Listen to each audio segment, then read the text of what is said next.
You're listening to the Out of Bounds podcast, brought to you by the Premium Cigars at Havana Smoke Shop in Jackson and on the Reservoir. Havana Smoke Shop for your premium cigars. Yes, Pickens Jackson. Are you ready? Yes! Now live from the Whiskey 61 Lounge inside the Bank Plus studio. Listening to Mississippi's #1 sports talk show, The Out of Bounds Show with Bo Bounds. Streaming worldwide live on the Out of Bounds radio app and on your radio. At ESPN 105.9. The Zone.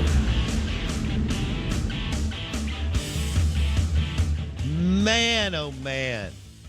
Good morning. Welcome in. Out of Bounds, brought to you by the Porterhouse at Kessler Prime and the Renaissance. Great selection of bourbon and wine, including Four Roses Single Barrel and Four Roses Small Batch.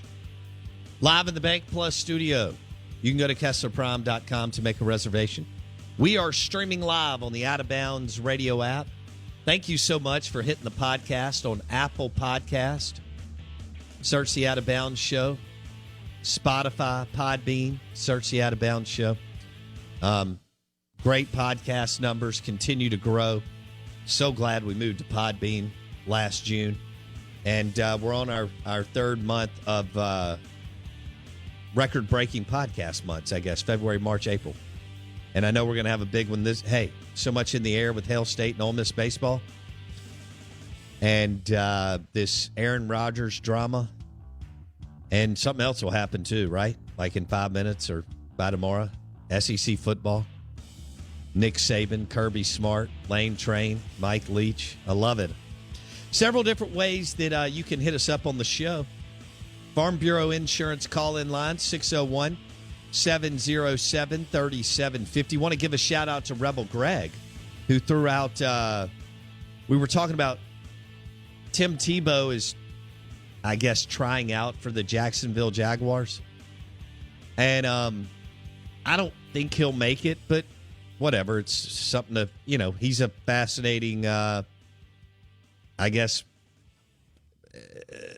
story to a certain extent, Blake. He's a character piece. His journey is unique. Yeah. To say the least. And he's everywhere in the South. He's everywhere. I don't know what he gets paid to speak, but I would think it's closer to 100 than 50. And he's got commercials, and he's on the biggest football show in the South. The SEC Network show? I would say. I mean, SEC fans are going to tune into that, I think, more. Yeah. So, I mean, when you talk about your face being on a billboard in every town, I mean, Tebow's probably as close to that as you can be for SEC football. Especially to not be playing. Yeah. I mean, he's polarizing. People loved him, and they love to hate him. I agree with that. He fit right into apple pie and mama and homemade ice cream and religion and all that. I mean, you mix that up on a Saturday, and that's some gumbo that a big swath of the Sun Belt will devour. Yes. And they were just innovative and interesting enough on offense, not because of him, but because of Urban and Dan and the pieces around him. Yes. That it was still watchable. Like today, it's not, but then it was innovative. Yeah, I mean, we were literally,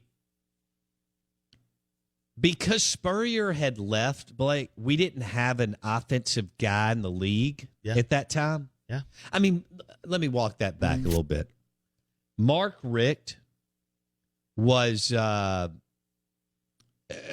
did a really good job on offense. They threw the ball and so on, right? He brought in two good guys in Aaron Murray and Matt Stafford. Oh, no elite question. level SEC QBs, and had some others that were pretty darn good. Yeah, just could Green never figure it out. And so on.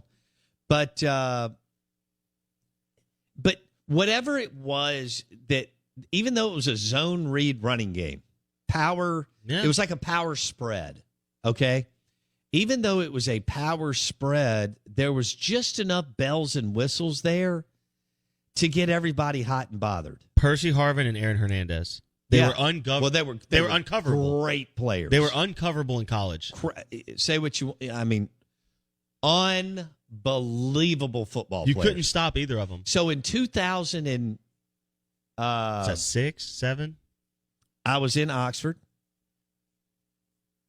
was in a suite in the south end zone. In fact, I watched the second half of the game with Archie Manning. It was the year that Florida played at Ole Miss. Orgeron was there. Was that 2006 when Tebow was starting?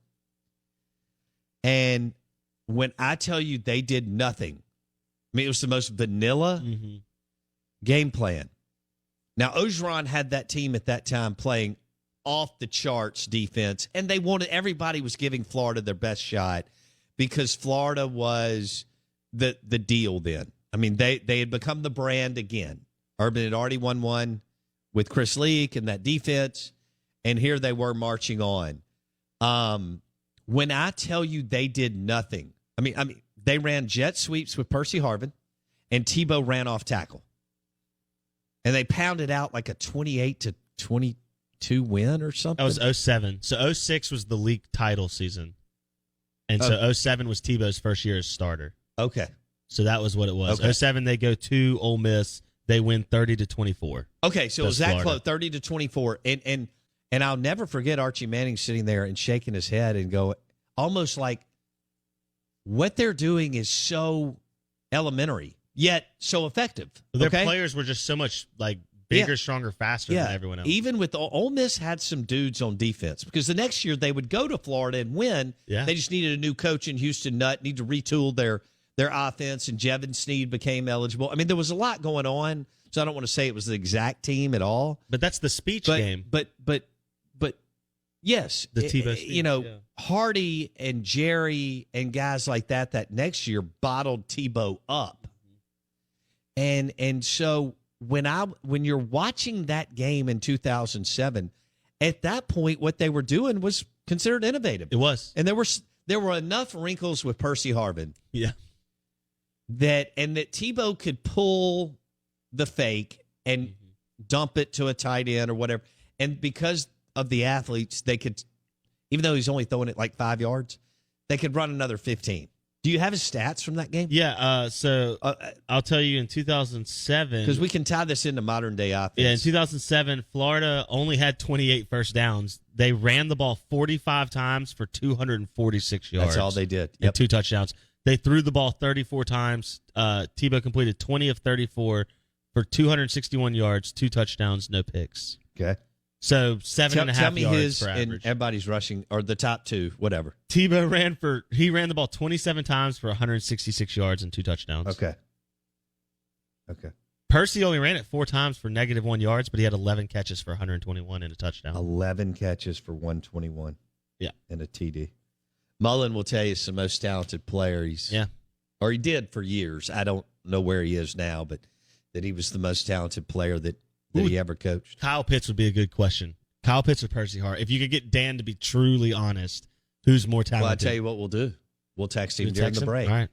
We'll see if he'll answer. Text Scott and tell him if Dan lies to us, put the pressure on. Kyle Pitts, or I would think he has changed to Pitts, but that's a good. But I don't know. If you told me I could have one of them in their prime, Kyle Pitts or Percy Harvin, that's a hard one to choose from. Because both are in ways uncoverable. Right. Kyle Pitts probably for today's game is the more valuable player. Yeah. But you make a good point that Percy at his peak was Percy could do it from the line of scrimmage on a jet sweep. And special teams. Yeah. In college, he was electric from special teams. They didn't use him quite as much in the NFL. But at the college level, what did he do? Percy he had like migraines? He had a lot of concussion migraine issues. Okay. Yeah. All right. Yeah. Never saw his NFL potential hit what it could be, but in college, I mean, like you said, as soon as he touched the ball, no matter where he was on the field, you were locked on. Yep. Because he had an opportunity to score. Yeah. I mean, Tim Tebow that day just ran off tackle 27 times for 166 yards. Man. I mean, Dan Mullen went all in on ground and pound, and we are getting out of here with the W. Yep. We're not going to do anything flashy. We have bigger goals. We're taking their best shot. We know that.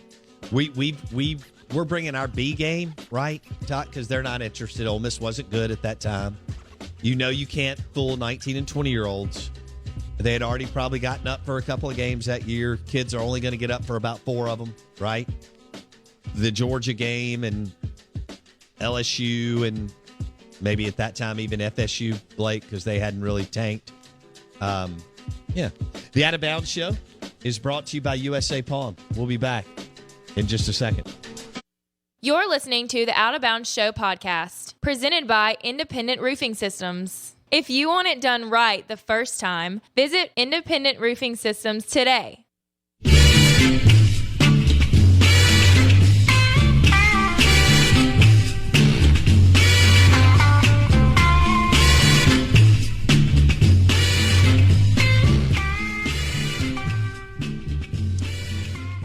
All right, so Tim Tebow, one of the most accomplished college football players, one of the most accomplished SEC football players, well, regardless of sport, will have an opportunity to make the Jacksonville Jaguars team. Your thoughts? Mississippi Ag John Deere Tractor text line 601-885-3776. I put it at about a 30% chance to make the roster. Is that too high? I think it may be. I mean, I'm all for whatever he wants to do. Either way, he's not going to really have any kind of significant impact, but I guess he could be, one of the last 3 to 4 guys to make it on the roster and maybe play like on the field goal kicking unit and on the PAT unit. On the edge, kind of, and block a little bit. I don't know. Why would you want to do that if you're Tim Tebow? I mean, it's not for money because he's already made. That's my point. Even though he really hasn't made a ton playing. Although I guess he hit a little lick with the first round Denver Broncos money, right? Yeah, and that was 10 years ago, Blake, and they were paying a good bit of change. He's gotten plenty of endorsement deals. Right. He still and then does his commercials. speaking engagements are every bit of $50 to $100,000. And he's That's also just to show up at a corporation again, pre-COVID, right? Yeah. Show up in a conference room. Yep. And talk about his faith and his journey and his beliefs. sign a few footballs. Yeah. Whoa. Now you just hit on something. Now, if he's signing things in like Jacksonville or Gainesville or stuff like that, you're right. He could get a nice appearance fee too. Yeah. And then the ESPN's what do you think? been paying $10,000? Oh, easily. Plus per football type thing or something. I mean, if he wanted to broker the deal, he doesn't have time to do this. No. But if he wanted to broker like the sell of 200 balls at footballs signed in the Jacksonville area, he could probably get a chunk of change. He could get a chunk of change. Instead, I guess he just gets paid. The other people take care of the transaction after that. Sure. Nice. He just gets a check every month, right? Yeah, that's what it is. Yeah, and then the SEC, well, ESPN, ESPN's been paying him for years. I think it's a 7-figure deal.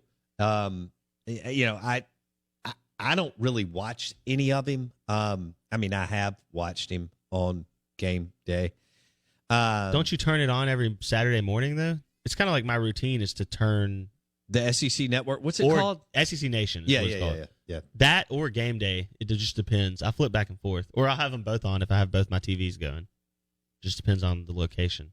Right. But yeah, I mean, he's one of the most well-known faces in SEC country. Yes. I mean, without fail. It doesn't matter where he goes in the Southeastern Conference. He's going to sell out. And he did a thing here, I think, at the Coliseum. Yeah, sold out. Where he spoke on his faith and his journey. And I think it was like a massive success. And by the way, he can do that forever. Blake. There you go. Doggone's right. In-game is running for politics in Florida. You're probably right. I don't think so. I'm not sure he has the thick skin. I mean, to get beat up the way that you get beat up. It's true. I mean, I don't know what he would want to do. Let's just say he would want to be either the governor or a U.S. senator. And by the way, being a U.S. senator is a grind unless you stay long enough. Unless you're Tommy to Tuberville. Get into. Well, no. I mean, Tuberville may not really care. I'm talking about if you really want to get some sort of seniority. Yeah. You have to stay around, like Stennis, Cochran, Lott. And Blake, it's not a lot of money. I mean, it's $175,000 a year to. Now, you don't have to run, but anyway, the point is, I don't think that's his end game. He'd be like mayor of Jacksonville and just hang out. Why would you want to go be a U.S. senator for $1.75 a year when you're doing all the other things that you can do? Like, Sure. Does he want to sit in committee meetings breaking down transportation in Minnesota to Wyoming? Yeah. No, I'm with you. It just seems like he's going to keep himself public. Yeah. I see where Doggon's going. I think with it. I'm with speaking you. engagements, endorsements, TV, he makes millions. Well, he's probably already made, 40, 50 million? Let's see what his net worth is. And I'm looking here at the Denver Broncos numbers, and they're pretty darn good. 2021, they're saying he's worth above $6 million, is what this site says. Oh, okay. What's he been doing? Who's his agent? I mean, I could get him to make $6 million between now and December 31st. I don't know how you calculate that exactly, but yeah, they're saying $6 million as of 2021. I want to ask somebody. I don't believe that's correct. According to Sport Track, he earned $9.7 million in his 4 seasons in the NFL.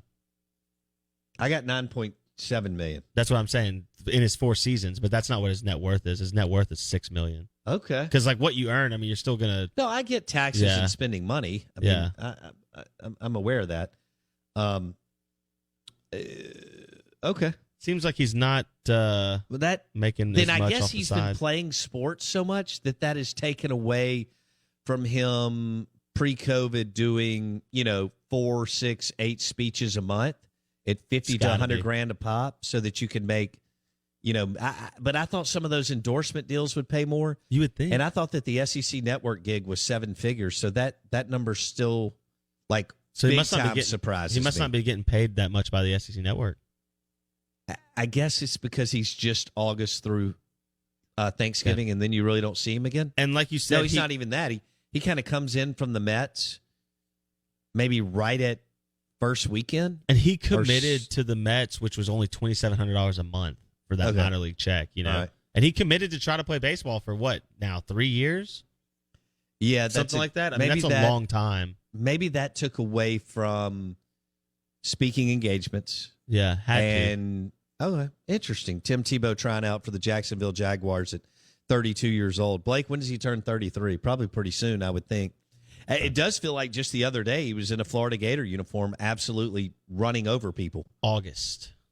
He turns 33 in August. His birthday. He was born August 14th of 1987. Goodness gracious. So he'll be 33 years old before they play this year, trying to be a tight end in the NFL. It's just not a good, I don't know. If you had to bet right now $100, he plays in an NFL game this season, yes or no? No. Not preseason, a regular season game. Right. Yeah. I'm going to say, I hope he does. I mean, I'm fine with it. He seems like a good guy, and he was a great college player. God, isn't that amazing, though, that was considered innovative? Dan Mullen and Urban Meyer, zone read, power spread, Big Ten. Now, they put some other wrinkles in it. The read option was unused in that style in the SEC at that point. Yeah.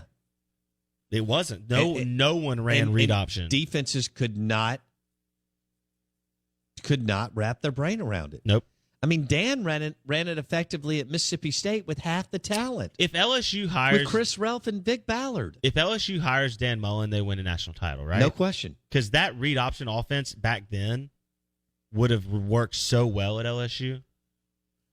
It would have been dominant. When you look at their personnel, it would have been scary. Especially with the way Alabama was still running offense, where everything was still kept in the phone booth. Like the 9-6 game. Like that LSU team would have been those LSU teams would have been so much more competitive with even just the Big Ten offense Mullen ran. Right. It's remarkable. Now to give those two men credit, Urban Meyer and Dan miles an hour. And now they're right down the road from each other, Blake. And they're not that close, by the way. So you don't think they're having dinner every now and then? I'm not saying they're not cordial. They're just not buddy-buddy. Now that they both now that Dan's kind of made it, I wonder, I don't know, Urban may not be capable of doing that. But I know that they were not close. I think cordial, respectful. Mike D coming up next. Mike Detillier on the LSU Tigers. What's happening at the quarterback position next? You can order award-winning Jonesy Q rubs and sauces at jonesyq.com. Use promo code OOBSHOW if you order $20 or more and receive free shipping. That's jonesyq.com. Promo code OOBSHOW. The Out of Bounds Show is powered by the award-winning golf courses at Dancing Rabbit Golf Club in Philadelphia, Mississippi.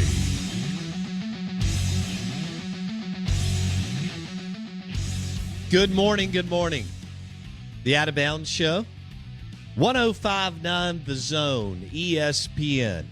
Brought to you by XL Water and Coffee. How does bottled water delivered to your door sound? It sounds awesome, right? Just like game day in the SEC. Bottled water delivered to your door. Go to wateratmydoor.com. Wateratmydoor.com. Get 50% off your initial order with discount code BOUNDS. Wateratmydoor.com. Bottled water, bubbler, and Gatorade delivered to your door, or you can get a water cooler like we have up here, which is awesome. XL Water and Coffee. We want to welcome in Mike Detillier, WWL Radio TV New Orleans. Saints LSU insider Mike joins us on the Modelo guest line. Enjoy an ice cold Modelo later this afternoon. Mike, I'd like to start with Tim Tebow. We were reminiscing a little bit, and I know you covered him like we did and had an opportunity to enjoy seeing him play at Florida and what Urban Meyer and Dan Mullen and all those guys did to the league. And he was a phenomenal player. Now here we are at 33, 34 years old. Urban Meyer, his former coach at Jacksonville, is going to give him a shot at tight end. We're trying to decide, percentage, right, as far as him making the team. 20% chance, 30. Is that high, low? Where would Mike Detillier go with that? No, I'd give him I'll go in the 30%. Okay. He's trying to play a new position here for him. But through his own fault, he could have done this long ago. Because when he was released in 2013 by the Jets, he starts 14 games in 2 years in Denver. Then he gets traded, because Denver signs Peyton Manning. He gets traded to the Jets. He lasts 1 year there, and he's released, I think it's April of 2013. He doesn't recall the exact time frame, but it was somewhere right after that. He got a call from Sean Payton. And Sean drew a little vision up for him as an option quarterback, play H-back tight end, and maybe play a little special teams. He rejected it. He could have been Taysom Hill before Taysom Hill. And he didn't want to do it. He wanted to play quarterback. That was his thoughts. And then he signed on with New England, and he signed on with the Eagles. Didn't work out. So the vision of what Urban Meyer is going to do with him, and it's going to be a different role because it looks as though he's going to play that H-back tight end spot. Sean Payton had the vision of what's now being done with Taysom Hill for Tebow back in 2013. And Sean, he came on a Monday night show because Tebow revealed that on the SEC network, that he had talked to Sean. And so when we had him on, we asked him about it. He said, yeah. He said, I didn't have the full vision of what I would have done with him, but he said, I sort of laid it out of what I was looking for, and he just wasn't in the right frame of mind to do it, and he rejected it. And he still had thoughts of either playing quarterback full-time or playing Major League Baseball. So, a lot of years have passed now. That was 2013, and we are in 2021. So one of the best competitors I've ever yes in the SEC. A guy that maybe didn't do it like prototypical, but he got the job done. Super tough guy, really effective running the football because he was such a big man, and he had his moments as a passer. But good gracious, you look over the last 20 years, and if you put down that Mount Rushmore in the SEC, he's on it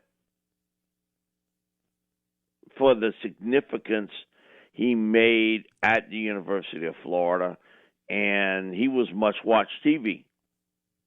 That's true. That's true. You go back to 2007, Mike, and they were running, zone read, power spread, whatever you want to call it. And isn't it crazy that back then we thought that was kind of innovative and it had wrinkles and it was exciting for us compared to what we've done the last, 14 years, and now all this spread it out, throw the ball everywhere, spray it around the field in the NFL and college football. Isn't it wild how we did a 180 or, from that to kind of what you're seeing at Bama and Kiffin do at Ole Miss and what Sark wants to do at Texas? Urban actually changed the world at Utah in what he did. Because in running what he did there, it was innovative, and he had a quarterback that could do it now. And so that was the other part of it. And then he goes to Florida, and, man, you latch on to a guy like Tebow who just, kind of spread it. And you think about the two, big changes in college football. It was Spurrier and his fun and gun offense at Florida. Oh, yeah. And then Urban Meyer bringing, his offense to Florida. People had seen it at Utah, but you didn't get a full glimpse of it until you saw it on center stage at the University of Florida. And everybody took bits and pieces of that and used it, to create their own offense. And what you saw was a condensing of college football in that at one time, there was a huge gap between, those top 4 or 5 teams and the rest of college football. Today, because of throwing the football, it's condensed it where you can hang because you can throw the football. Go out there, get you a quarterback, get you a couple of pretty good receivers, protect the guy. Now, you might be in a shootout each week, but you're competitive. And so it sort of has condensed the football world and given teams that you would have never thought could be in the running for something an opportunity. Now, when Grant Taft was at Baylor, they were a really good football team. But we're talking about 70s football. Mm-hmm. And all of a sudden now, look what happened there and how it changed college football. And you saw it. And everybody's taking a bit and a piece of what Urban did and using it in their own sort of way. Similar to Joe Brady, what he did here at LSU. He was taking those college concepts. And when Joe was with the Saints, one of the things he was doing was breaking down film so that Sean Payton, Pete Carmichael, Mike New, whatever, who were here, they could get a chance to see it and maybe see if it would work in the NFL. And now every coach in the NFL has that type coach, a guy that breaks down college tape to see if they can use it at the NFL level. So it has really spread not only the college game, but into the professional game. Oh, no question. You see a lot of those college concepts in the professional game. Mike Detillier, WWL Radio TV New Orleans. He joins us on the Modelo guest line, talking the evolution of what has happened on the offensive side of the football, especially the last 10 to 12, 13 years. I mean, I thought what Florida was doing just what feels like a few years ago was incredible and amazing.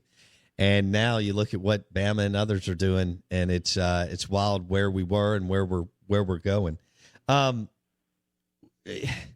Mike, when you see, first of all, that's an incredible story, Blake, that Tebow was that close to linking up with Sean Payton, and maybe, as Mike said, being Taysom Hill 5-6 years before we knew about Taysom Hill.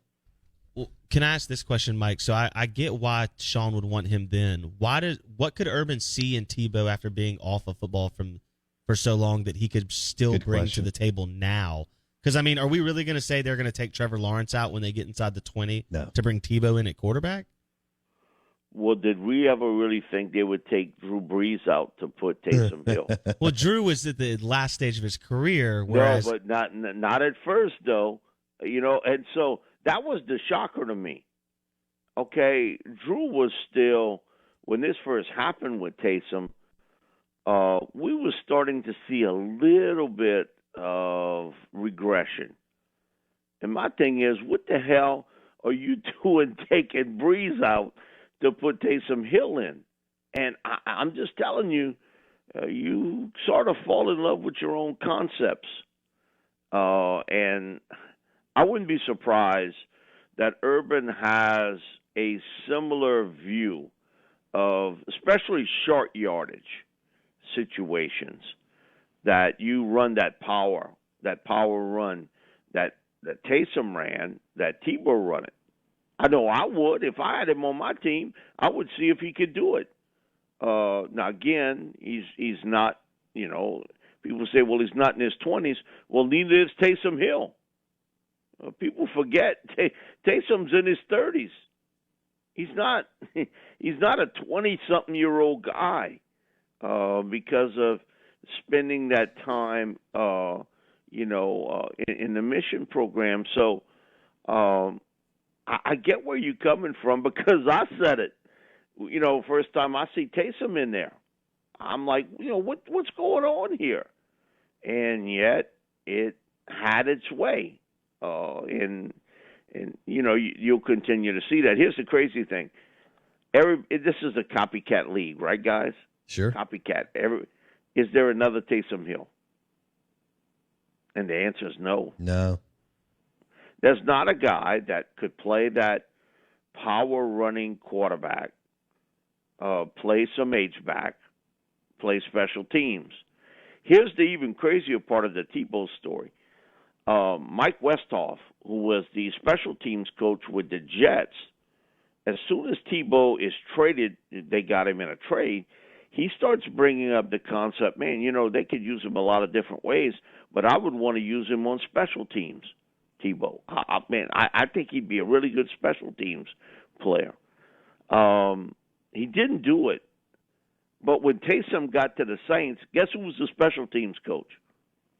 Mike Westhoff, who had left the Jets, had retired, was doing some consulting, came back to sort of oversee the Saints' special teams, and then sort of took over, as his typical Mike would do.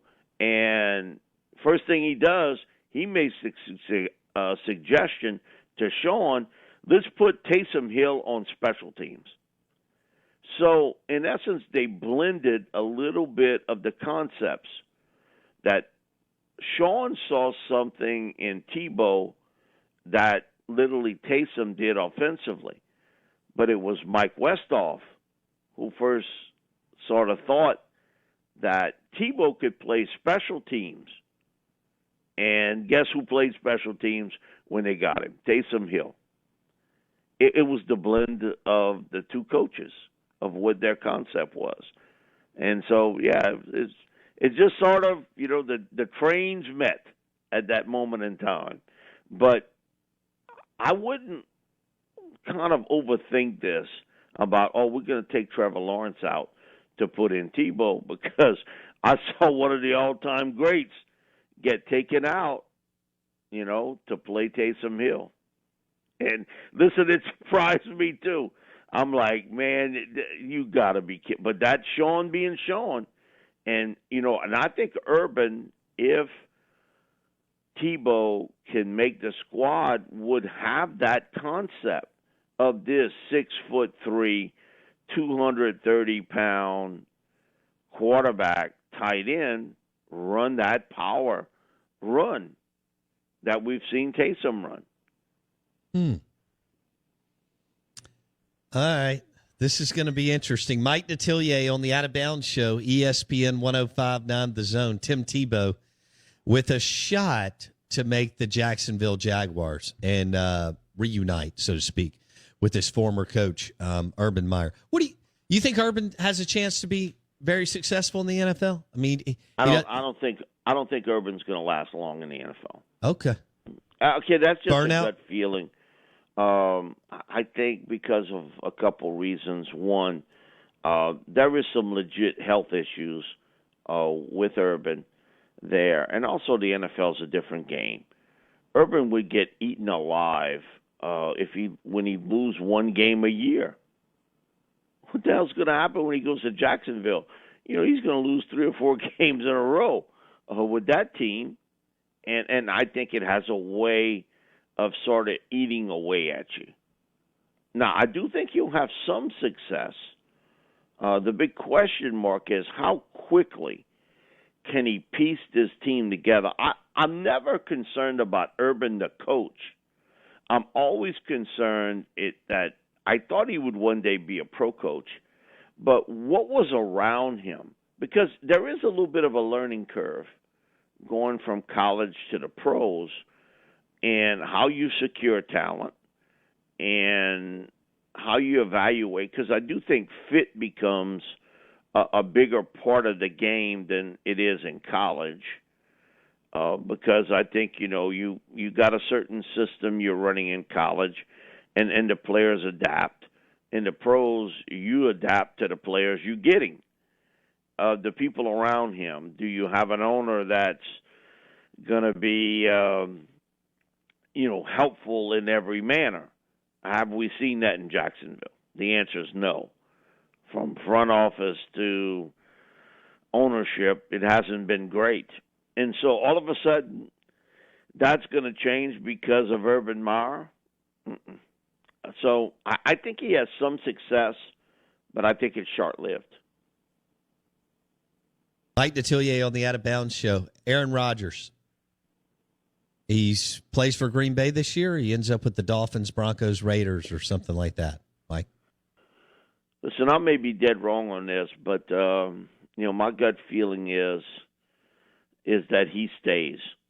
I mean, my thing is you got to be able to sit down with all the parties and try to work something out. And I think even Aaron has to look at it this way, that where am I going to go that I'm going to have a receiver like Devontae Adams and a tight end like Tanyan and the other couple young receivers, they're decent players. I've got a pretty good offensive line. We can run the football with our backs. I have an offensive-oriented coach in LaFleur, and we've kind of got to know one another pretty well. Can we work this out? The problem is him and Brian Gutekunst. Ain't no ifs, ands, buts, and maybes with this. Is now this has become almost a showdown of it's either him or me.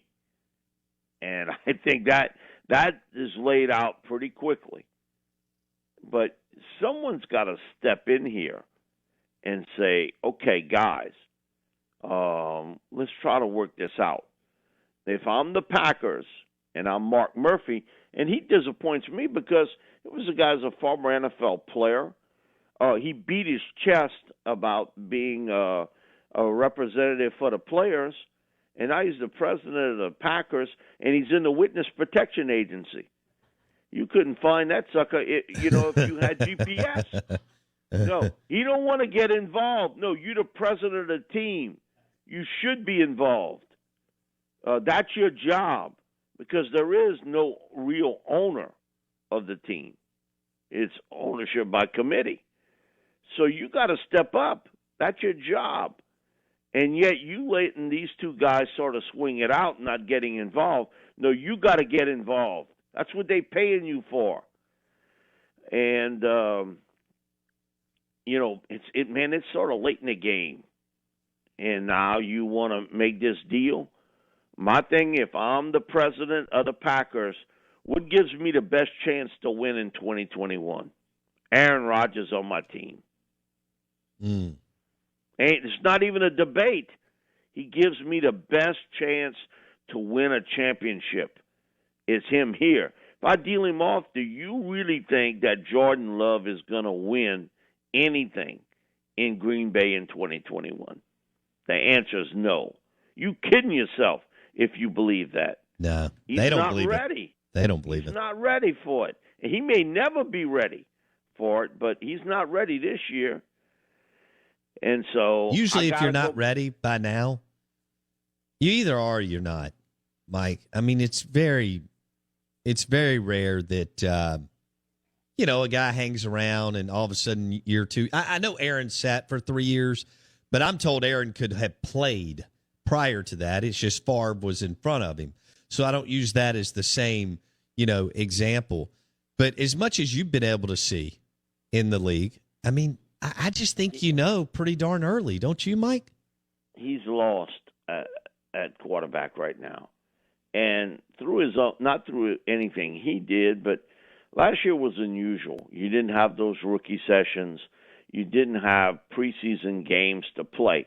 And don't give me this crapola about practice, because it's exactly what Allen Iverson said. Practice is practice. Games are games. So he didn't have that opportunity. And he's, again, who knows what this offseason is going to be like as we enter the 2021 season.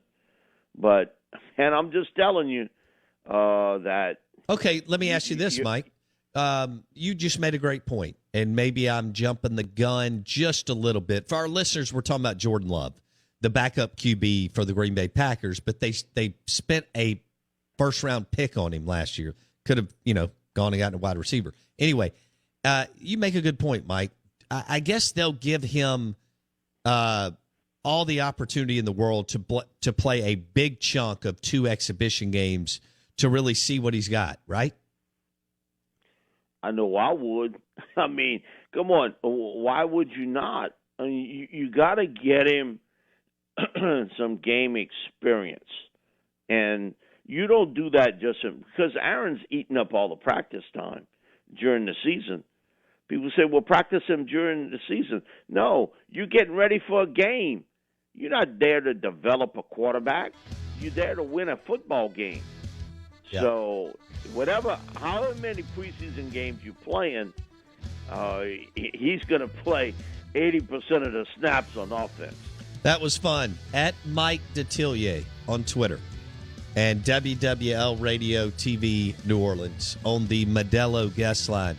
Have a great week, Mike. Appreciate it. All right, guys. Y'all take care. That was fun. I did not know that, Blake. Sean Payton. Yeah, I didn't know that either. Made a play for Tim Tebow 8 years ago. What might have been if Tebow would have been open to that? Because you're talking about the most innovative offensive coach on the planet, or one of the most innovative offensive coaches in the football world, in Sean Payton. Wow. The show is brought to you by Mississippi Sports Medicine and Orthopedic Center. Visit MississippiSportsMedicine.com.